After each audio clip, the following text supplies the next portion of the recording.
Fantastic. So, hi, my name is Katie. I'm the Education and Communications Coordinator for the Vermont Woodlands Association. This is the first in a series of landowner roundtable webinars. We've titled this one Getting the Work Done, and I'm really grateful that you guys are all here.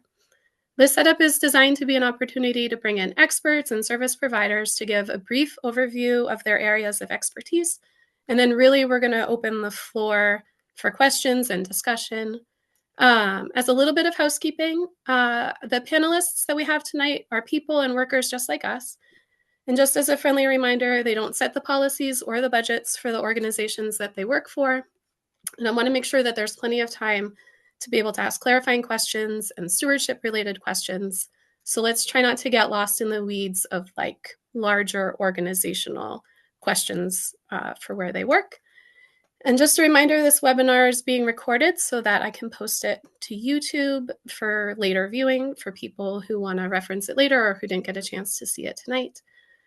The chat feature in Zoom is a great place to ask questions as we're going, and I'll be moderating those for the panelists, in addition to all the questions that were submitted beforehand, which I do have. And then we want to hear from you too. This is really meant to be a community building exercise. So after the panelists have had a turn to answer some questions, if you have a resource or have had an experience that pertains and you have good insight into what worked well for you, we would love to hear that too. So feel free to ping me in the chat and I can call on you or raise your Zoom hand or quietly unmute. So that's what I have for some housekeeping bits of order. And with that, I would like to start off by introducing Bill Anderson of VYCC to go first, to introduce himself. Hey, well, good afternoon, everybody. Thanks for joining us. My name is Bill Anderson. I work with the Vermont Youth Conservation Corps, or VYCC. A little bit about who we are and what we do. So Vermont Youth Conservation Corps are um, essentially what we do throughout the state is we have a conservation program and a farm program. Our conservation crews will go throughout Vermont and the Northeast, working with federal land managers, state partners, and private landowners doing a pretty wide variety of conservation projects from trail building and maintenance, invasive species removal, um, and various water quality projects as well. What we do with private landowners, a lot is with our forestry program. Um, So we have in the past worked with private landowners to do invasive species control, timber stand improvements, small scale timber harvests, and hazard tree removals. So that's one way that you all could interact with the Vermont Youth Conservation Corps. But other things that we can help with are just helping you connect you with resources. Um, for example, help identify funding opportunities for implementation projects, or to just connect you with landowner groups that we may know about. And then another piece where we work directly with landowners, which is kind of a newer part of our program, is we're beginning to offer community trainings. These aren't, scheduled events. They're more things that you can reach out to us for. But these would be for groups like town forests or local landowner groups, and that could be with a pretty wide variety of topics. Like I mentioned, we do, trails work, in addition to our forestry work, and can offer these services for a pretty wide variety of folks. Things ranging from basic trail maintenance and, technical rock work, to chainsaw skills that kind of go beyond game logging or could reinforce what was learned in game logging in a practical scenario. Yeah. Awesome. Thanks, Bill. Uh, Sean Rabbit from NRCS, would you like to take a few minutes to introduce yourself and Sure, thank you. work that you do?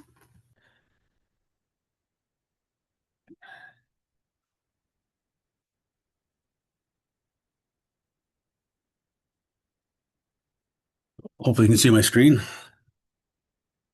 Yeah, I'm Sean Rabbit, Natural Resource Conservation Service. I'm a forester and I work out of the White River Junction office. And what we do as foresters in NRCS is we work with private landowners.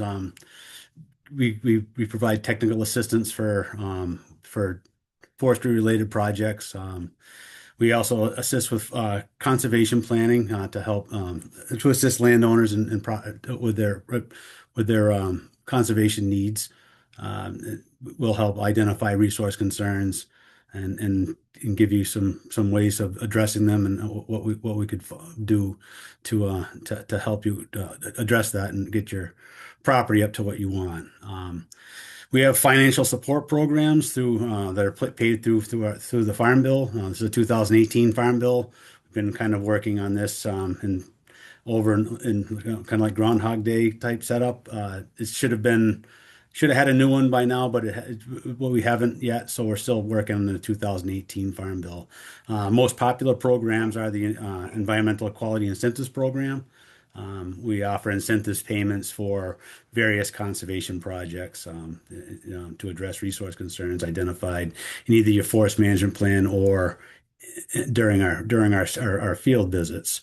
Um, Most of these will require, if it's not in your forest management plan, would require an amendment to your forest management plan, especially if you're in the UVA program in here in Vermont, because it would affect your stocking levels. The other thing we have is a conservation stewardship program. It's kind of like your next level. These are for people that are good stewards of the land. They're doing good work already. They just need a little assistance to get it to the next level. So we offer incentives payments for that on top of a land use payment on top of the incentive payment for the projects. Then the next thing we do monitor the projects. We have standards and specifications that we have to adhere to. We fall within, we're a federal organization, so we have to all our programs have to fall in compliance with any Endangered Species Acts or federal laws and federal and state requirements. We also help guide landowners through some of our policy stuff and other state policies. And when it comes to permitting, we don't do the permitting. The landowner is responsible for permitting, but we can assist you with finding what permits you do need to have when required.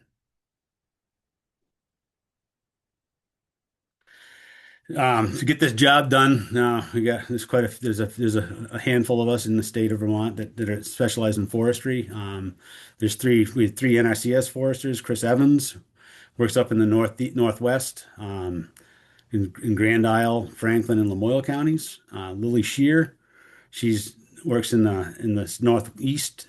She works in Orleans, Essex, Caledonia, and Orange.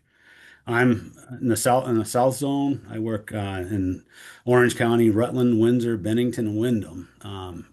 Along with me in the south zone, I have the assistance from the National Turkey Federation Foresters through the National Forestry Initiative program. We have a couple of foresters that work for the NRCS. They're paid planners for our programs.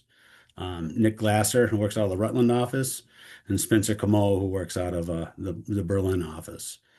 Also partnered with us is Working Lands for Wildlife Golden Wing Warbler people. Luke McNally is the forester for these guys. Does conservation work for building. It's grassland and bird habitat mostly, but it's to help the golden winged warblers. All his work consists of in the Champlain Valley, in Grand Isle, Chittenden, and Rutland counties, uh, up into the foothills of the Greens. It doesn't really get up into the mountains. It's specific for golden wing warbler habitat areas. There's a focal area, and we're also partnering with the Vermont Fish and Wildlife. Dave Adams, Travis Hart, and Tyler Brown been with partners with the NRCS for many years. Do great work, and they'll help. They assist with the plannings and site visits and certifications of the work done.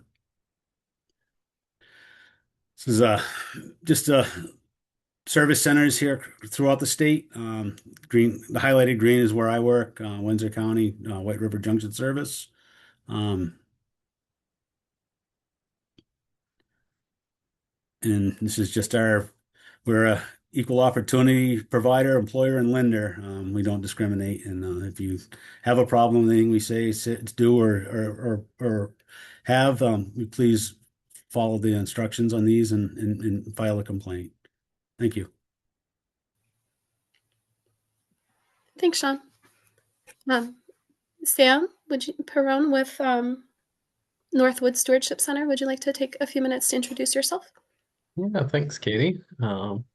Give me a second. I'll share my screen with some slides. And sorry, I've spent more time in the woods than on Zoom, but we'll get there. Okay, you all see my slides now. Yeah, cool. So my name is Sam Perrin. I'm a fourth year at the Northwood Stewardship Center in Charleston, Vermont. I'm going to share a little bit about what we offer. There are a whole bunch of different programs going on at Northwoods, ranging from environmental education to trail work on state and federal lands to a whole bunch of water quality and riparian restoration. But today I'm going to focus on our forestry work and what we offer specifically to private landowners. So with that in mind, we've got a nice picture of our lodge on this slide and a little bit of a map showing you the geography where we mostly work, which is the Northeast Kingdom of Vermont, the 3 counties kind of up in our northeastern corner. So if you're a landowner and you're outside of those 3 counties, I'm hoping that I can share a couple of things that maybe pertain statewide, but anything that we can actually do with our crews is really going to be in the Northeast Kingdom. So the types of projects that we do with landowners, most of it is with our conservation crews, young adults, working in the summer mostly. A lot of overlap with VYCC, so a lot of the same types of projects that Bill shared, Northwood's crews are also doing. Pre-commercial thinning, invasive plant management, wildlife habitat projects, those are often working with NRCS, tree planting, riparian restoration, you can see the list on the side here. We also offer forestry consulting services. So sometimes our crews are working on projects with clients who we've prepared a current use plan for. Sometimes we're working with other consulting foresters on that, but we do offer some of those forestry services.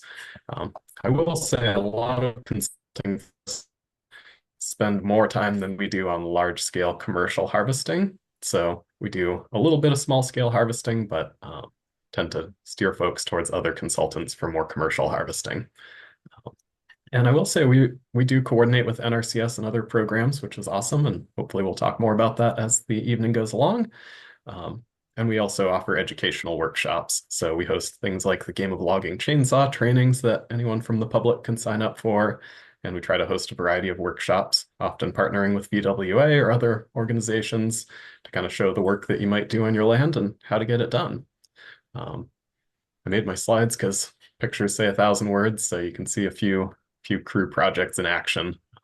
I should say some of the more exciting ones there are on federal lands and probably not the kind of thing that you're going to have going on in your woods, but certainly some of that inventory like you see in the bottom right, that's us working with some private landowners. Person felling a tree over on the right side of the screen is one of our past forestry interns doing pre-commercial thinning, got tree planting up at the top. So a lot of cool projects there. I kind of wanted to also offer some general tips. So if you're all seeing that next slide with some other nice pictures, this might pertain whether you're working with Northwoods or VYCC or anyone else to get a project done. So some general tips that we see help things go well. Always I recommend meeting your county forester. So those are employees of the state and they work in specific regions of the state and they can come out, they can give you some general tips, they can help you with the current use program, which they oversee, and they can help connect you with a consulting forester, which brings me to my next point, which is any sort of forestry projects. I always really encourage folks to connect with a consulting forester, and that's someone who's going to work specifically with you on your land, getting to know that site, really kind of getting down to the details of everything. And again, if you're working with Northwood on a crew project, doesn't have Northwood as your consulting forester, that picture in the top right is actually a cool project we've done for a few years now. Um, the consulting forester is the one pointing to the map, and we have both our youth crews and professional crews there helping a private landowner with some pretty big trail projects and pre-commercial thinning. A couple of other tips. Any sort of work, finding trusted contractors is really important. So those could be excavating and site work contractors. They could be logging contractors. They could be crews, like Northwoods and VYCC crews, but really finding someone who you trust and can work with. And your consulting forester can help you find those folks in your area. Also, I think Bill mentioned this, connecting with organizations that support your interests as a landowner. So Vermont Woodlands Association, the Tree Farm Program, perfect examples of ways that you can kind of stay in the loop for various events, workshops, trainings, and resources. And my last point that I wanted to bring up here, and hopefully some of you will have questions, is, a lot of the projects that happen on private lands do need a contractor or do need a crew because they're big and one person can't do it. But if you like to do things yourself, if you're a DIYer, if you can do it safely and effectively, that's a really awesome way to get work done. Have to put the big asterisks there about safety and ensuring that things come out well. So especially if we're talking about invasive plant work with herbicides, really, really strongly recommend working with professionals on that. If you're doing forestry work that might impact your current use enrollment, really strongly encourage working with your consulting forester, but maybe they can mark some trees and you can do a little bit of thinning yourself. And a couple of pictures to illustrate that. The tractor in the top left is actually the Northwoods tractor, but it's the type of equipment that we see a lot of landowners using on their own land. And a couple of those folks in the bottom of the screen are, at least one of them's been involved with VWA for a long time. Alan Yale in the green jacket there. He's a landowner who's done a lot on his land quite a few years ago, those of you who know Alan. So I guess with that, I think I'll wrap up my introduction. See if I can figure out how to stop sharing my screen and turn it back over to you, Katie. Awesome. Thanks, Sam. So a lot of the questions that came in ahead of time were fairly granular, but I'd like to zoom out for just a second and say if somebody lives within one of those regions, Sam, that Northwoods covers, or Bill, an area that VYCC covers, what is that avenue that someone would take to utilize your resources? And you said that you work with NRCS. Would they reach out to you first and then our NRCS to facilitate some help with funding, or is that something that your organization does? Can you just explain to us how we would utilize your help if needed?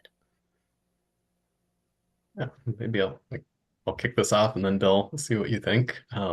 Yeah, so often we do hear directly from landowners pretty often, whether they got our name as a consultant from the county forester and need a current use plan, or if they're working with NRCS, often NRCS are sharing their contractor list for the area. People are reaching out in that way. So I guess that's the simple answer is, contacting us directly. I realized I should have put my contact information on the slides, but hopefully that'll be in the follow-up. Yeah, and again, if somebody is in our geography and is working with NRCS or another consultant who thinks that it might be a good fit for Northwoods, they often will steer folks our way. Yeah, I would say the same. You can reach out directly to us. Like I mentioned, I'm happy to help folks identify funding opportunities, which could include, letting you know to reach out to your local NRCS office. Yeah, direct outreach would be is best. Bill, could you speak to what some other funding opportunities might be, if not NRCS? What some other examples are? Sure. Occasionally there's other small scale grants that are out there to get this type of work done. It's more irregular, I would say. Less of a thing that you can count on from year to year. Um, but there are some initiatives out there that we can help people at least get started doing research on. For example, one that I can think of that is consistent would be the Clean Water Initiative program through the Vermont DEC, which would have more of a focus on doing things like installing, decommissioning, or repairing forest roads. I do not have great detail into that I can go off the top of my head. Sean, I think maybe you do. You raise your hand.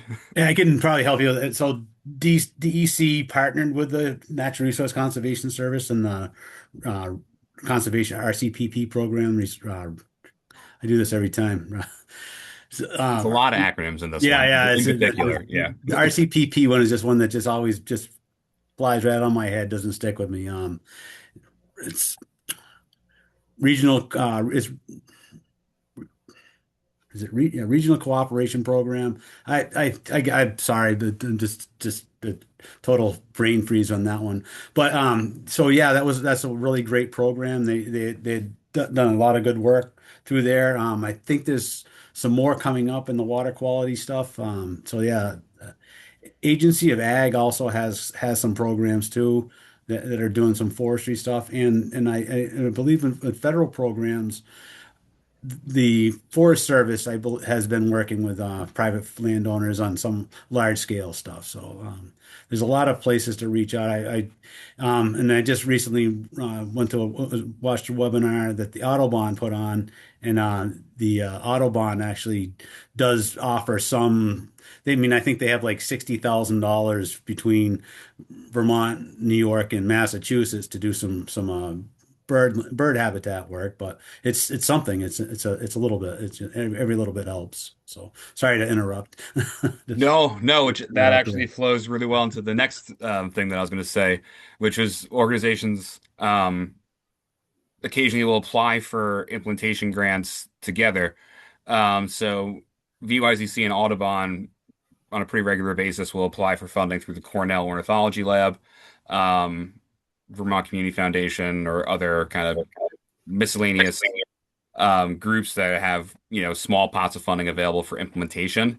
Typically, we oftentimes have a landowner in mind or working with a group like Cold Hall to Canada.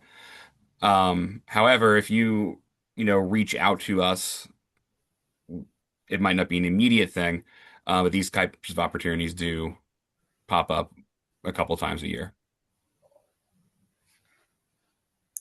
Fantastic.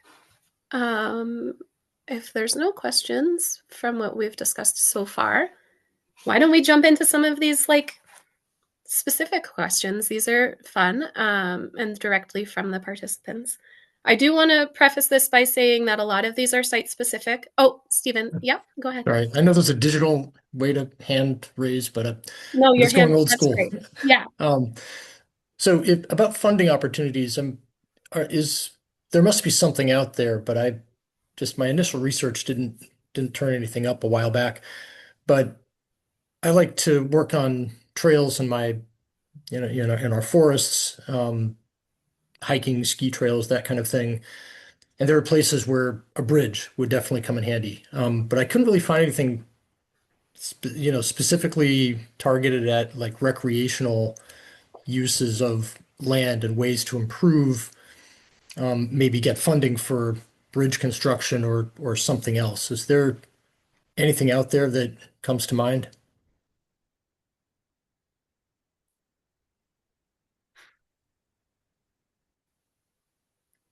Bill or Sam, do you want to take a shot at that?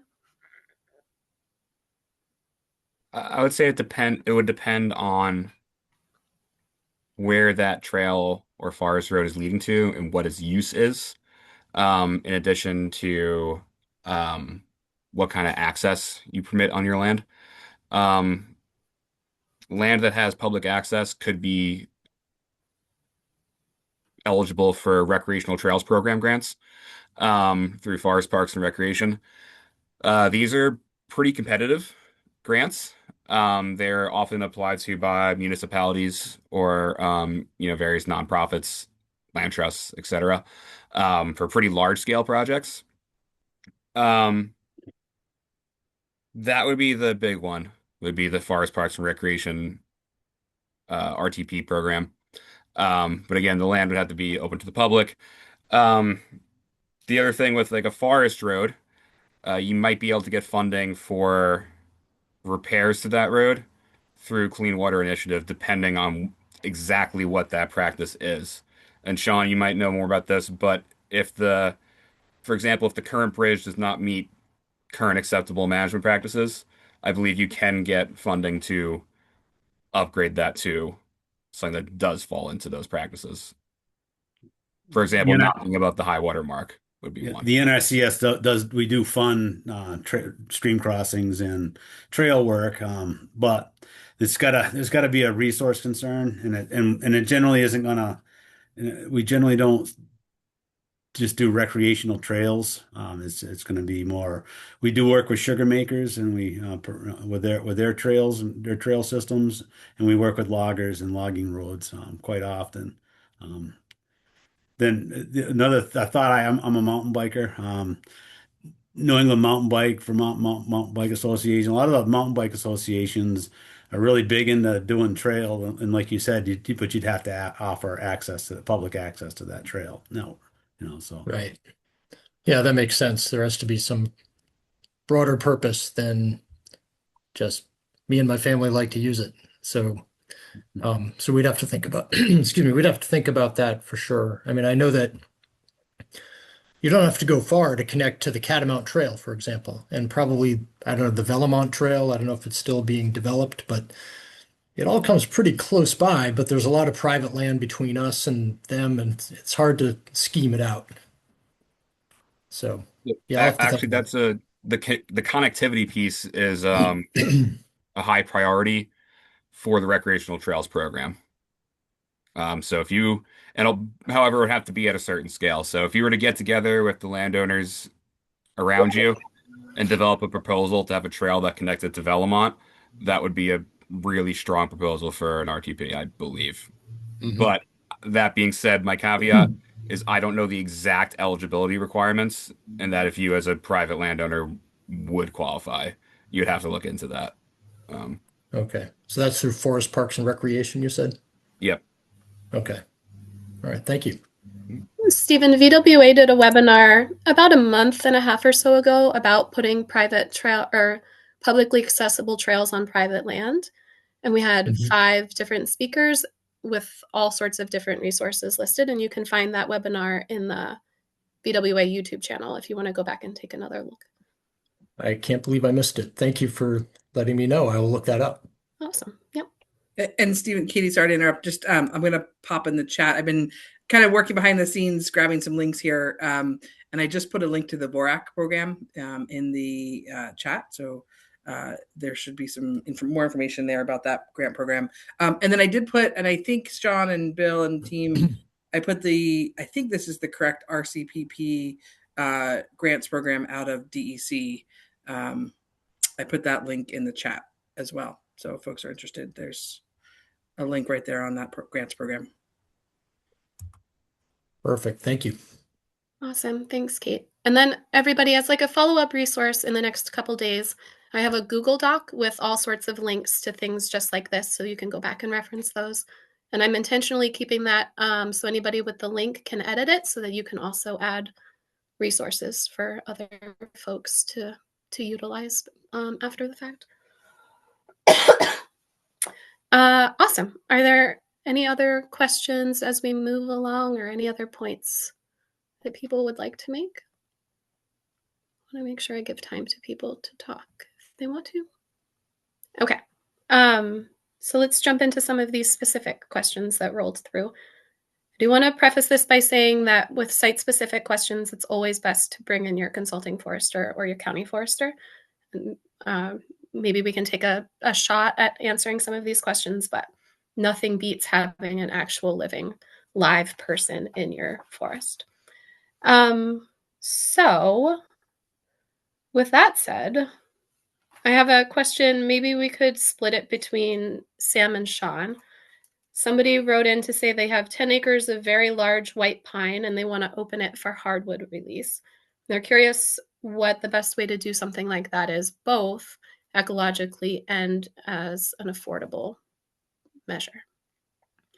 Sean, is there any resource that you can think of to make that sort of project affordable? We can do thinning for forest health and wildlife is a practice we offer. There's a mean stand diameter limit. And if you're in the commercial harvest range, we're generally not going to assist you with that. If it's fairly substantial white pine, you probably have a good chance of making some fairly good money harvesting that. Right. Pine's a very popular wood product. Yeah, and I was thinking along the same lines because you said large white pine, I think, right? Is Yeah. that the description? 10 Yeah. acres of large white Yeah. pine, yes. Yeah. So 10 acres is, small for a woodlot, but as Sean said, white pine is it's a great timber tree. So my initial thought goes towards some sort of small scale commercial timber harvesting. So that probably means, again, finding a consulting forester you can work with to make sure it goes the way you want it to, finding a logger in the area who runs small equipment. We actually did something pretty similar last fall with, a contractor who runs a tractor as their equipment. So it was a very small harvest, over a couple of acres, and it doesn't generate a lot of money, but it pays for itself, which really helps. And again, with that same caveat that you should really have your consulting forester look at the site because I can't tell you from the other side of a screen what your land looks like. My general thought, if you're trying to switch to hardwoods in kind of a more ecologically focused way, is probably not cutting the whole 10 acres all at once, but maybe cutting some patches to get, that hardwood regeneration coming in while maybe keeping some bigger trees for a longer lifespan would be, maybe a good starting point. Fantastic. Thank you. Bill, a question just came in. I wonder if maybe you could speak to it about game of logging, and if somebody could gather enough of their friends and family to do a program, could they host it on their own property with their acquaintances? And what is that like? How many people are needed to do a game of logging program? Yeah, from my understanding, you absolutely can. You just need to have a site that is appropriate to host game of logging. Um, so what you need, just from a land perspective, you need to be able to mark out about 15 trees that are at least 10 inches in diameter, um, and that are in good condition for beginner felling. So that, it's actually typically trees that you would want to harvest for timber, make really good game of logging trees. You don't really want to have a bunch of dead trees or trees close to a house. Um, you'll have to check in with Northeast Woodland Training on the exact cost, but it hovers around somewhere between $1,600 and $2,000 for the day. I don't think there's a minimum number of students in a game of logging class, but there is a maximum, and that would be 10. You typically have to reach out to Northeast Woodland Training a couple months in advance to get a date with them. Um, but I think, really depends. Uh, if you have some trees that you're looking to get down, and you don't currently have the capability to do it, honestly, hosting a game and logging class is not a bad idea because you learn how to fell the trees. If you had a small stand that you're looking to do, like maybe a canopy gap creation, it's really only 10 trees, so it's not a lot. That could be a good introduction to doing that work. Probably your better bet, though, would be to go to the Northeast Woodland Training website and look up their courses. Great. Thank you very much. Yeah, thank you. And Northeast Woodland Training is one of the links that I have on that resource form that I'm giving out in the next couple of days. So, Great. Yeah, and I may have misspoke a couple times and said different acronyms there. I believe I said Northeast Wilderness Trust at one point. Complete opposite of Northeast Woodland Training. You guys are so much faster than I'm trying to quickly type away in the chat box here. Jacob, so Vermont Woodlands Association also partners with landowners to host trainings. So that might be a potential opportunity for you to explore if you're, interested in partnering with us. We can help offset the cost. If it was a matter of kind of pulling our members together and kind of opening it up to other folks. So that's something I'd happy to follow up with you, and I'll put my chat or my email address in the chat box as well. And I can put the link to to Nancy Birdsall is the one. Actually, I think it's Mary Beth Adler is the one who's coordinating from the Northeast when oh gosh, now I'm doing it, Bill. Jesus, ages. Who's coordinating the training dates. But we are actively looking for sites for 2026. So, if that's something you want to explore, be in touch. Absolutely, I'll do that. Thank you. Awesome. Okay, I don't see any other questions coming through, so let's do another specific one. This question is it's for everybody, all the panelists. How hard would it be for a landowner to manage 115 acres for invasives by themselves? Is that a doable project? Sam, do you want to take the first shot at it? Yeah, I'll start things off with the answer that I always give, which is it depends. So it depends on the density and what type of plants you're dealing with on 115 acres. If that's 115 acres and there's a lot of shrub invasives in the understory, it's way too much for one person to take on. That would be a huge project even for our crews. So that's one answer. The flip side of it is, if you had 115 acres and say you had, some invasive plants around the edges on the roads, but not really throughout most of the property, yeah, it might be manageable for you. And then it's going to depend on the species, whether they're something you can deal with without herbicides or if you need to use herbicides. If it's a big enough project that herbicides are kind of the effective choice, then really, really strongly encourage you to work with licensed commercial applicators on that. So anyone you hire to do pesticide work on your land needs to be licensed in Vermont. There are some things you can do on your own land as a landowner, but really recommend folks talk with applicators to make sure that you're staying on the good side of state and federal laws.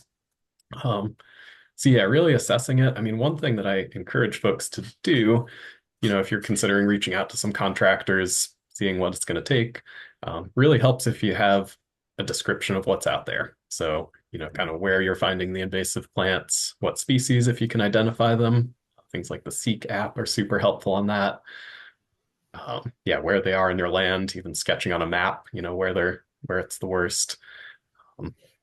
Yeah, and then most often when we're doing invasive plant projects, I really have to go out and walk the site with folks to really come up with an estimate of time and cost.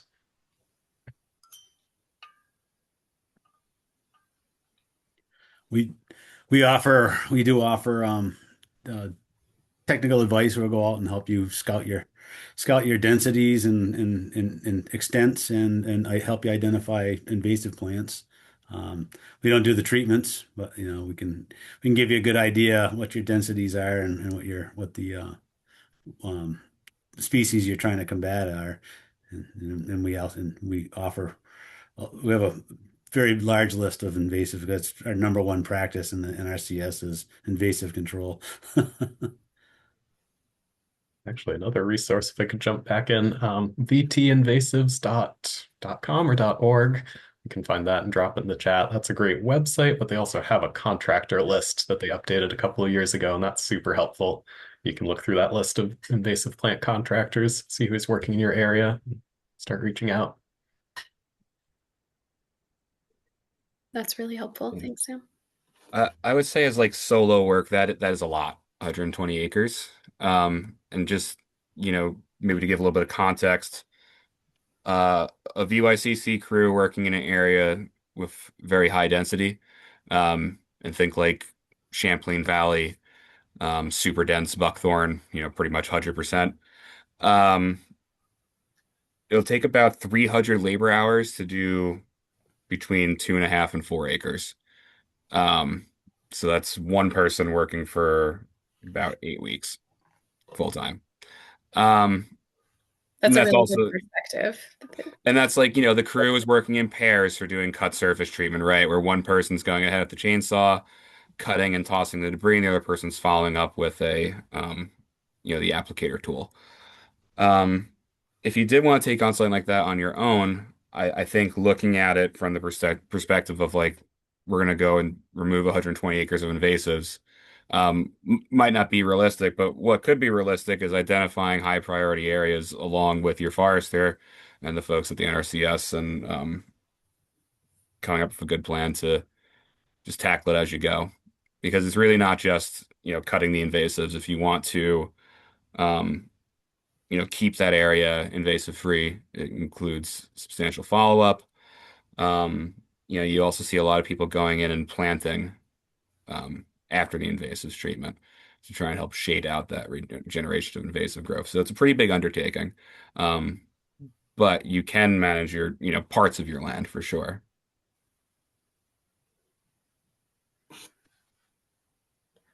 Awesome.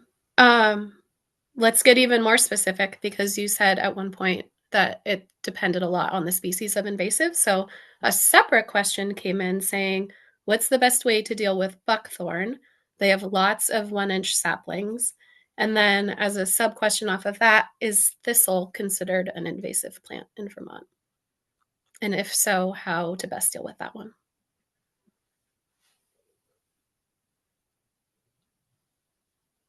Sam, do you want to try that first and then Bill?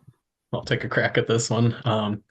Yeah, so as far as I know, I should fact check this. I don't think there are any invasive thistles in Vermont. I know there are in other parts of the country. I'm sure that any that you find here are not considered invasive, although they might be unpleasant if you like walking around in your fields. Yeah, and I really don't have experience treating those because we focus on invasive plants. Buckthorn is a really tough plant, and I'm curious to hear. Bill's crews have probably worked on more of it in the Champlain Valley than we have here in the Northeast Kingdom. One of the big challenges is that it continues to grow from seed. So you've got all those saplings. Even if you get rid of those, there's going to be seeds in the soil that keep popping up for a bunch of years afterward. Yeah, and there's a mix of methods. We've done some manual removal when we can. It's probably pretty tough based on that description. That would be a lot of work to remove those by digging or pulling, although it is effective if you can do it, get the roots out. We've done a fair amount of cut stump herbicide treatments for those types of plants. So when they're kind of tall, cutting them off at the base, immediately applying herbicide to the stump. Kind of a nice method because you're not accidentally spraying herbicide out, hitting any non-target plants. It's labor intensive. It's very labor intensive. Yeah, and even with really successful treatments, we have to go back year after year because those seeds again keep sprouting up. And the good thing there is those little seedlings that sprout, you can just pull those. If you can walk through and get them when they're a year or two old, you can just kind of yank them out, and that works well. But yeah, I'm curious to hear what other folks, and actually, Sean, you probably see worse buckthorn than in the southern part of the state too. Yeah, there's some pretty bad. Yeah, buckthorn is prolific.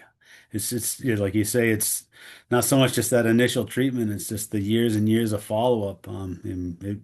See people, they've had work done 10 years ago, and you go and look at it, you you're skeptical that they actually did any work there because it's just that bad. It's a full-time job sometimes just following up with those invasives afterwards. Depending on the densities, I've seen good success with some getting in with it, and it depends on how open the stand is. Some forestry mulchers or Bronto type equipment, small excavators with a small Bronto head, grinding that stuff down in the winter months, and then so you have like it's manageable, and then go back the following fall and follow up on those resprouts with some chemical. Seems to be a pretty good effect, a 1-2 punch that really sets it back good. And then I think after that you'll have better success going around hand pulling. But like you say, it's still going to be if it's one person, maybe a couple acres of hand pulling is about all you're going to do in a year. It's some people have some pretty unrealistic goals for treating. She said 10 acres, right? That's that's a good amount for one person. So Hand pulling can get pretty rough over a large area. Um, I when we have done projects where we've uprooted large amounts of buckthorn, primarily because that's, what the landowner was looking for in this case. Um, I've spent up to 45 minutes on a large buckthorn with a grip hoist around it, trying to pull it out of the ground. It's a group of two people digging out around the roots. Um, Yeah, it's a massive project. I would, Sean, essentially what you said with the mulching head and the follow-up foliar spray. I feel like if you have the resources to get the excavator in there, that's the definitely the most efficient way. But the cut surface as well, like, a VYCC crew, I believe we can move through a good amount when you get into the hang of things, but doing it alone is really hard. Um, just moving debris, what you described with the 1 inch poles over the 10 acres, that's just, you got to think about like that's a lot of moving sticks that you have to do. And then you got to find a place to put those sticks once you cut them, which creates a whole nother problem when you're trying to go in and retreat as well. So that mulcher head is really awesome if you can do it.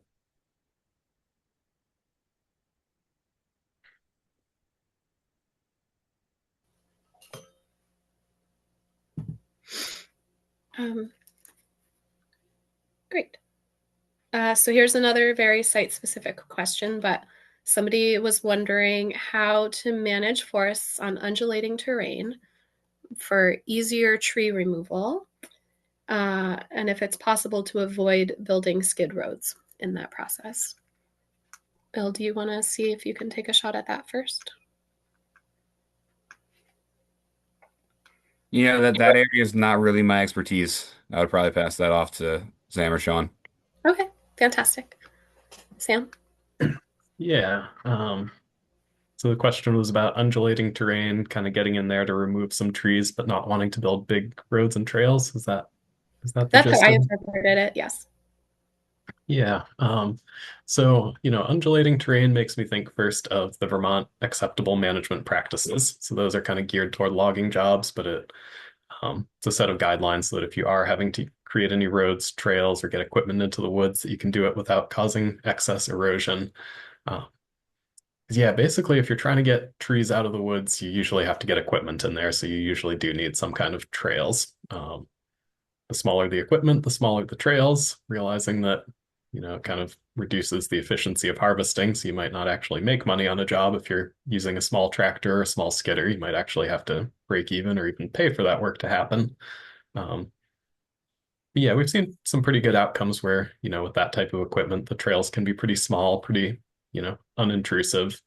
Um, yeah, and then again, if you get to working on larger acreages where you do need kind of bigger logging equipment to make the efficiency of scale work, then you kind of need big trails. Um,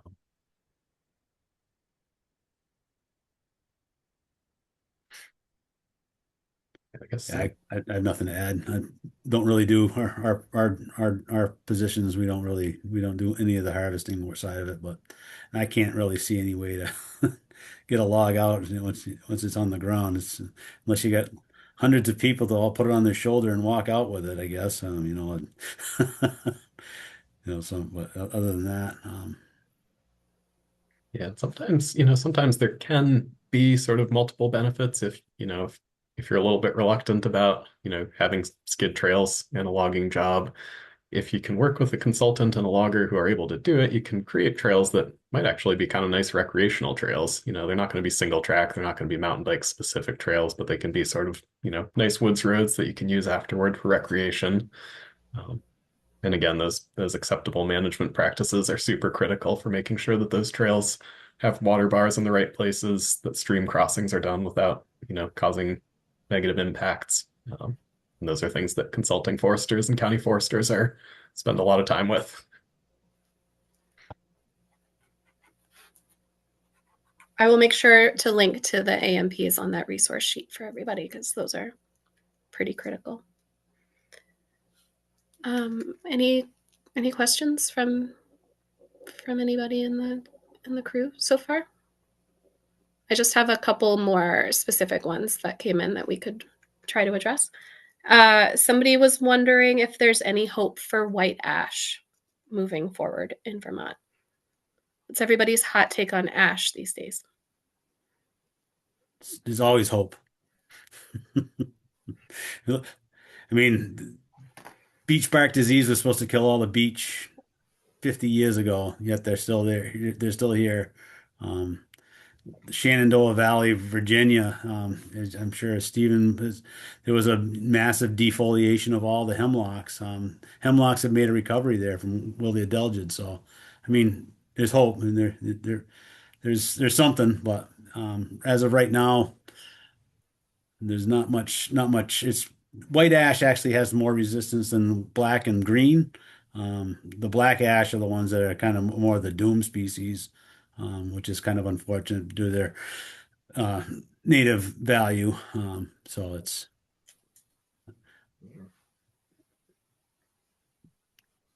Sam, Bill. Yeah, I mean, I think there's hope, but I think that it shouldn't be considered within, our lifetime, right? Like when we're talking about these large scale forestry phenomenon, it's things that'll happen over decades that'll determine whether or not the ash tree will continue on, right? I mean, I know there's efforts out there to collect seeds from trees that they believe are resistant or even not, to freeze them in seed banks and plant them, 100 years from now after all the other ones have died and there's no more emerald ash borer because their food source is gone, right? But this is all kind of speculative and experimental. So, I am not personally in the camp of go out and cut all the ash in your woods now while it's valuable. But I think it's definitely wise to monitor. Um, yeah. Yeah. I, I agree entirely with Bill and Sean on that one. I'm trying to hold out some hope, even though there's sort of a grim big picture future for ash species. And I think to Bill's point about, I really strongly encourage people not to cut all the ash in their woods because if there is any sort of resistance, individual trees that are more resistant than others, we're not going to know that unless those trees are still around to produce seed and carry on. So that's a big part of it. Yeah, and then it's definitely geographically different throughout the state. So if you check out the maps of, where emerald ash borer has been impacting Vermont, it's been really slow to spread in the Northeast Kingdom. Not sure exactly why. There have been some hypotheses around that, but, really, I mean, one of the first occurrences in Vermont was found in Derby Line, not that far from us, and that was 7 or 8 years ago, and it hasn't showed up in most towns around here. So we still know that it's going to show up in the future, but we're not reacting in the same way that other parts of the state might.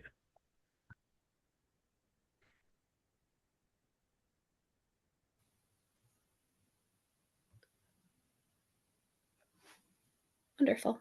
So I have one more question, and I'm going to open this up, I think, to everybody. I'm curious to hear what people are thinking, but this person wrote in to say, what steps can they take now while they feel like they have plenty of energy to set up their forest so that they can continue to maintain it as they themselves are also aging?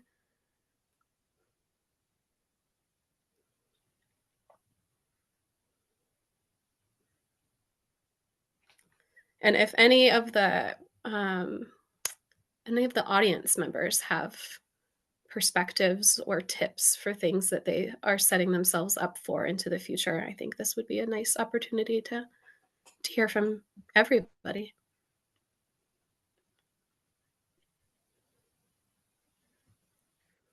Yeah, it's kind of what you'd have. It's definitely is very site specific and what they want to what their future objectives are with that forest. If they want some large cathedral like forest system, and I guess you're just going to close in your canopy and keep your canopy tight and limit any kind of regeneration. Then you'll be able to easily walk around it and later on in life, but it's not a sustainable forest. It's gonna, all it's gonna take is one big disturbance and everything's gone for the next 30, 40 years, so I don't know. I really would have to see what they were talking about myself.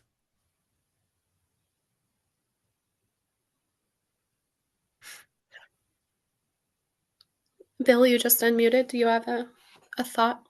Yeah, I unmuted before I finished my thought, but I'm ready now. I would say it really depends on what your goals are, right? If you're somebody who wants to actively harvest your land, even past the point that you won't be able to do that, it's a different story. It's leveraging the resources available to do implementation projects.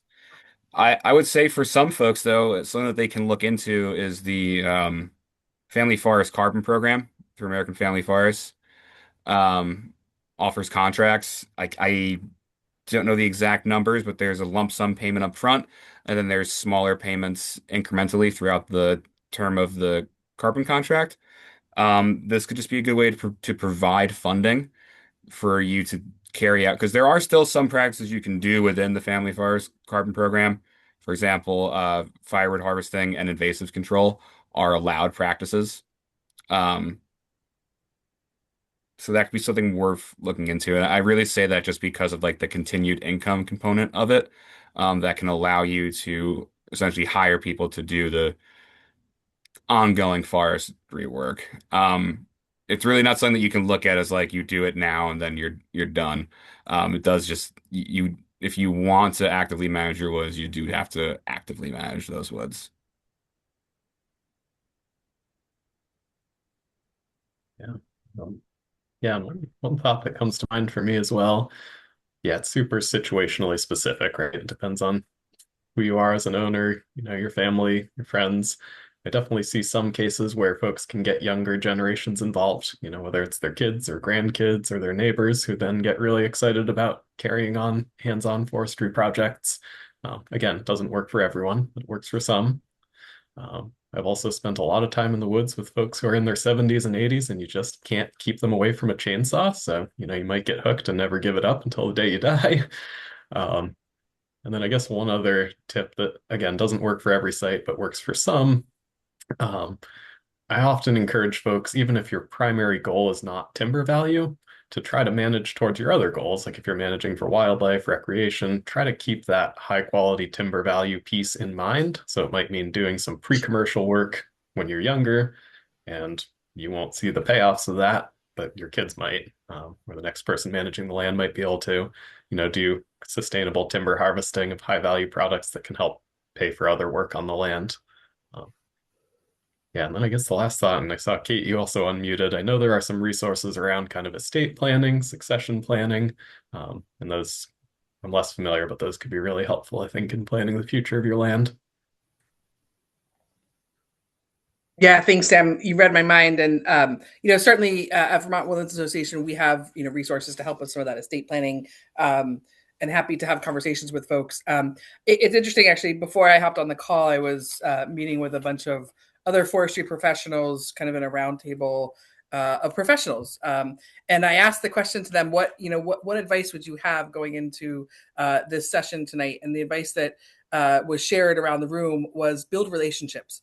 And I think that this comment really kind of resonates with me, the importance of like knowing who your consulting forester is, having a good relationship with your consulting forester so that not only, do you kind of have things mapped out and a plan in place that can, hopefully help identify, management needs for the long term, but also you have a team, I would call it, like, right, like I grew up in the days of the dream team. Like you have your dream team of professionals who are helping and supporting you along the way.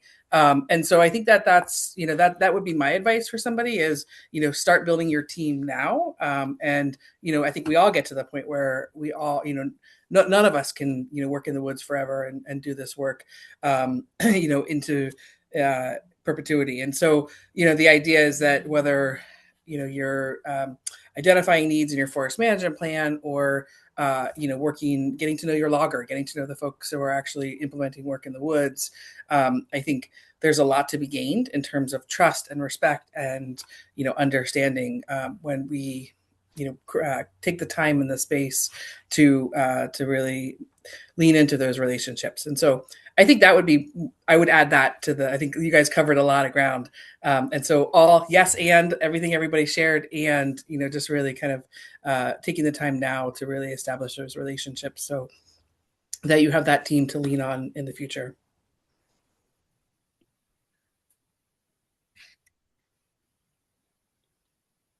I did have a question, Sean. I know, Katie, I know there's another question here in the chat. But while I have the mic off, I just was going to ask you, do you know, typically there's like a June round of NRCS funding.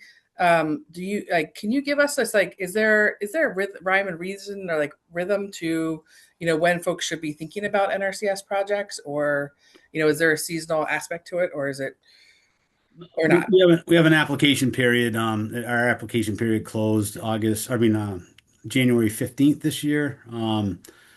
Last few years we've done it in August.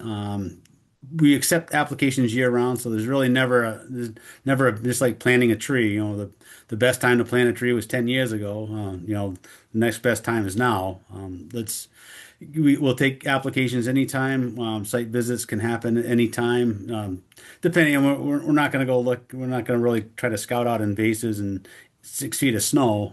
But or we're not going to look for erosion concerns or stream quality problems. When it's frozen. So time of year does play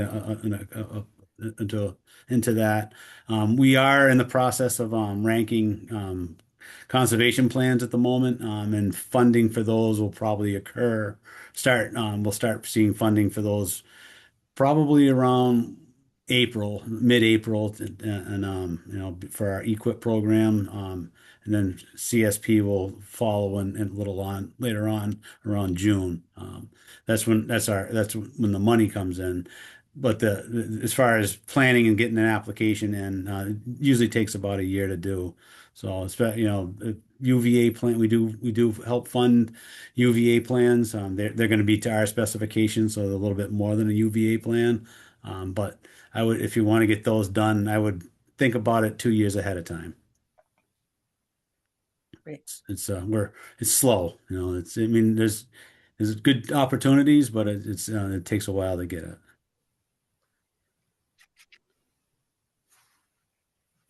Thank you.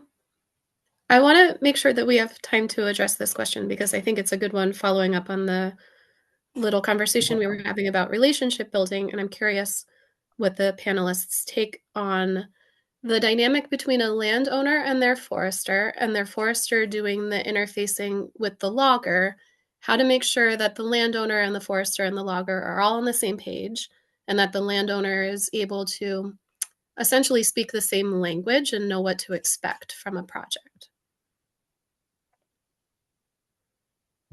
I have a couple of thoughts. I saw this one in the chat, so if you don't mind, I'll pop in and start this. Yeah, I think this is a super important question, and I'm looking at it and acknowledging that, yeah, you kind of have one shot at this, and then you have to wait a long time, and the results are what they are, so it is important to get it right. That's your consulting forester's job, so you can push them on it. One thing that can be really helpful, you could ask them if they could show you a similar harvest that they've already done. That's, a great way to see what it's going to look like afterward. Similar forest type, if you can, ask them to show you something that would look like what this is going to come out looking like. That could be one option.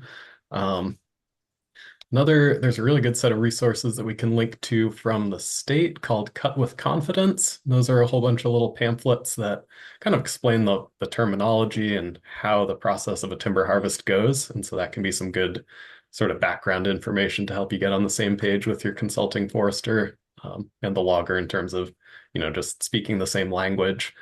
And then my last thought on this, which might sound a little bit harsh, is there's a possibility that this just isn't the consulting forester for you, and that's fine. You don't have to be stuck with one consultant. There are a lot of different consultants out there.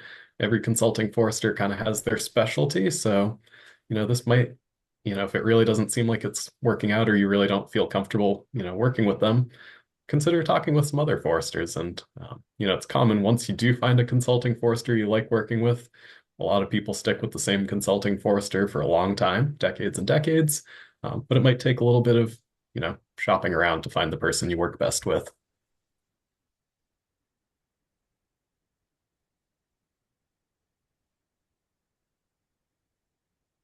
I'm curious, curious to hear other takes on this. I've seen. We don't do the logging, we don't do the contracts, we don't do any of that. But I do see some of the after effects. I see where some I'm not some bad logging jobs where some loggers just pretty much just went in and smoked the place or just took a bunch of stuff out and just left up everything a mess and just walked away. And in fact, one guy left all his stream crossings in, and the landowner said, "Hey, what are you gonna do about this?" And he said, "Sue me," and he left and never heard from him again. And it's a I mean, I would say a contract is probably, like, but I didn't even think to the, if you're not comfortable with your forester, then you might want to find somebody you are comfortable with, and then a contract and some having people stick to contracts are very important because as you know, with AMP, if you're it's the land, it's not the logger, it's not the forester, it's the landowner that's going to be responsible for any kind of discharge violation problems. So, I guess the only other thing, yeah, I just was going to add, I mean, and I think Sam, you talked a little bit about this, but to encourage folks to take a walk in the woods, with their forester and their logger. I think in my experience, sometimes just kind of changing the dynamics that happen on the landing, or kind of on the driveway, and actually going for a walk and looking at the proposed work ahead of, as before it's done or in the middle of it, can sometimes be really eye-opening for all parties involved. And it gives you the chance to kind of ask questions and, sort of have some of those conversations that, may not necessarily be as smoothly, happen as smoothly, and at the kitchen table or, sort of at the driveway. And so I just would encourage folks, and I appreciate, I think it's really important that you feel comfortable with your consulting forester, right? Because, they are playing a really important role in, setting up the project and helping to make sure that things are implemented to the appropriate standards. And so, I think having that relationship with a forester that you can trust and who understands you and you feel like you're being listened to, I think is incredibly important. So, we have resources on our website too, if folks are interested in, some tips and thoughts on, how to select a consulting forester, because it's not always easy. And it's also happy, it's kind of like anything else in life, you don't have to leave a consulting forester before you, sort of reach out and just kind of explore, other folks' philosophies and approaches. Certainly, if you have questions about the person you're working with, I would encourage you to pick up the phone and call around a little bit. And, you don't have to necessarily, go commit to working with somebody, but it can help also sort of frame give you another perspective on your concerns. And most consulting foresters are doing it because they love the work and they're happy to have a phone conversation with folks. So and of course all of you guys, and we're here as well, Vermont Woodlands Association, as a resource as well, for folks to follow up and have some of those conversations. So just adding my 2 little cents. Thanks, Kate. I think the only thing I would add is join a landowner group. I think a lot of you are already involved with VWA, but depending on where you live in the state, there's regional specific ones. If you live in the Cold Hollow Canada region, getting involved in their woodlots program is an excellent idea.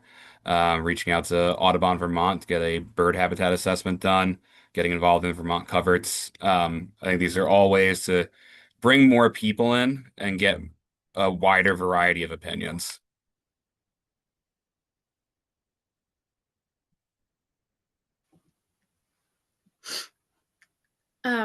One more question came in. I think this one would be good for Bill while you're unmuted. You had talked about knowing a little bit about grants that are available, and then maybe Sean, you could take a look at it too.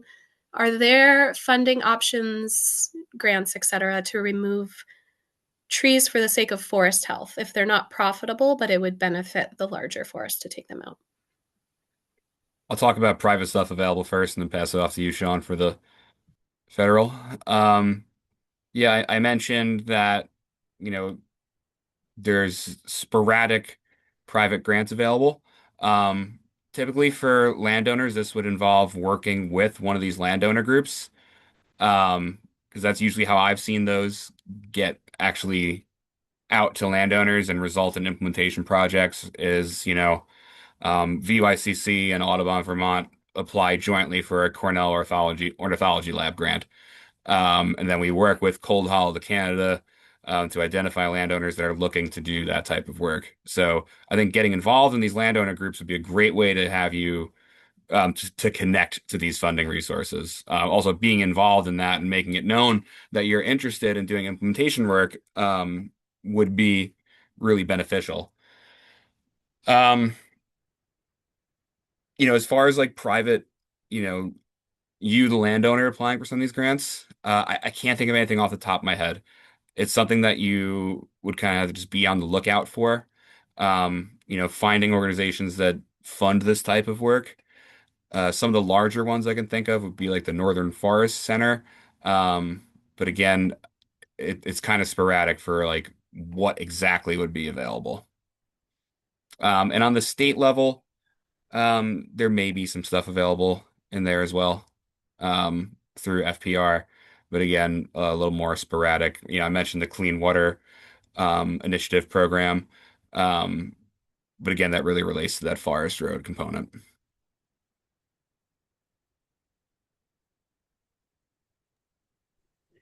Yeah, NRCS does offer funding for that kind of work.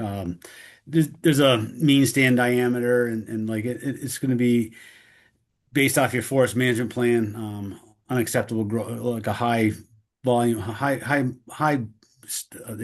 stocking rate of unacceptable growing stock. I mean, we'll take some big multi-stem pine. We'll consider that, as non-commercial, anything non-commercial. It does pay pretty well at this point. I think we're forestry or tending for wildlife and forest health. This year, I think is that scenario is paying around 930 an acre, which is decent. Gets some wood out. But yeah, that's one of those. It's just gonna have to you're gonna have to go through the painful application process and kind of wait it out.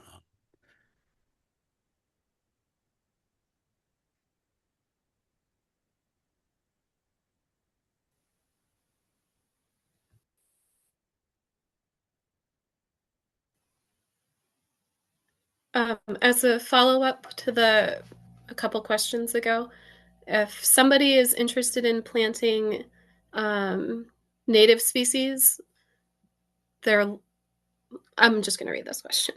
As a follow-up, I hope to introduce some variety on my property with planting of native species that are not present now. Should my planting efforts influence and guide the logging plan?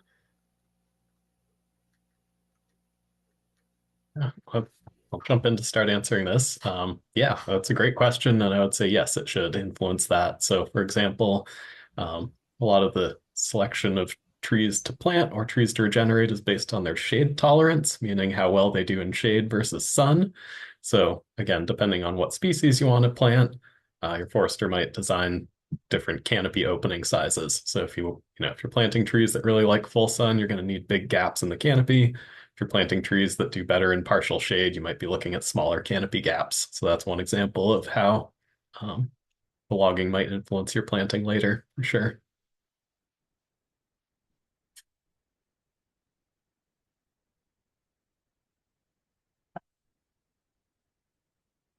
I guess I'll also follow up and say that's a great thing to do. There are a couple of resources that I'll try to pull up as far as planting guides, just species selection, things like that. Yeah, and that's an awesome practice to kind of restore diversity and resilience in your forest.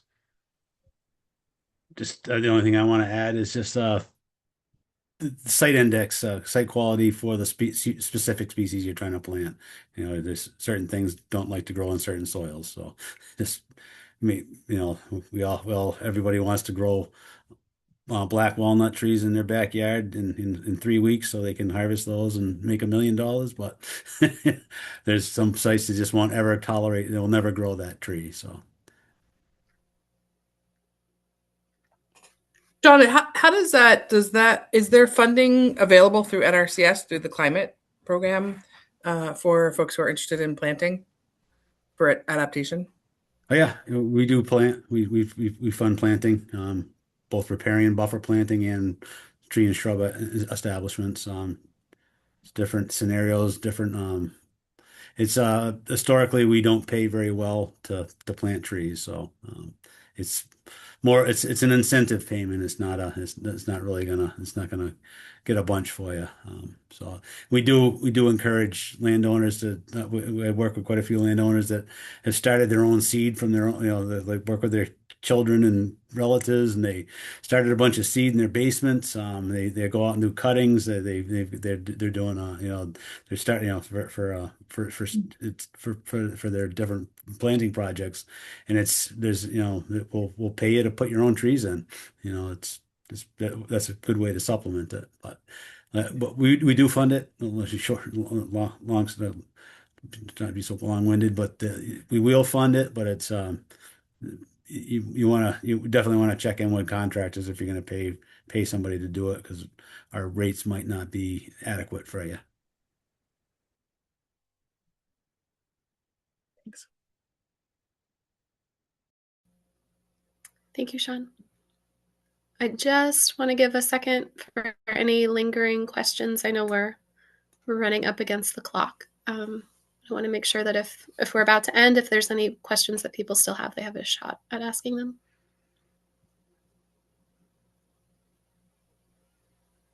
Katie, while folks are thinking of questions, is it fair to share that we are looking at a future roundtable on tree planting? And so, Chris, your question is great, and I think this is something that we do hope to be able to offer in the next month or two. So we'll be in touch when that gets scheduled.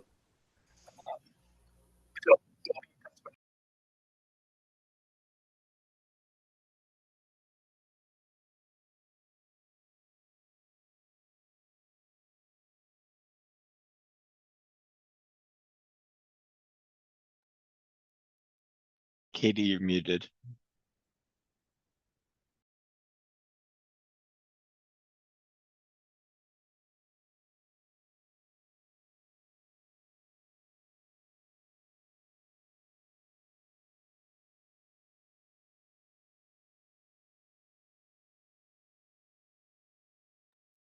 And just that guide, as Katie's getting unmuted here. Sam, thanks for sharing that guide in the chat. That guide was a recent publication that was put out by a bunch of different co-authors. And it's a really great resource. And it really covers everything from species selection, Sean, some of the site-specific things that you offered up, and as well as maintenance. Of course, planting a tree, putting a tree in the ground is just the start, right? So how do you not only plant it, but how do you keep it alive? There's some great tips and resources in there as well. So thanks, Sam, for posting that. Awesome. Sorry, team. My computer just froze. Technical difficulties. I was just thanking everybody for coming, and I was reminding that there will be that resource forum for everybody to contribute to with things that we would love to gather your information as well. So with that, I'm going to stop the recording and wish everybody a good night.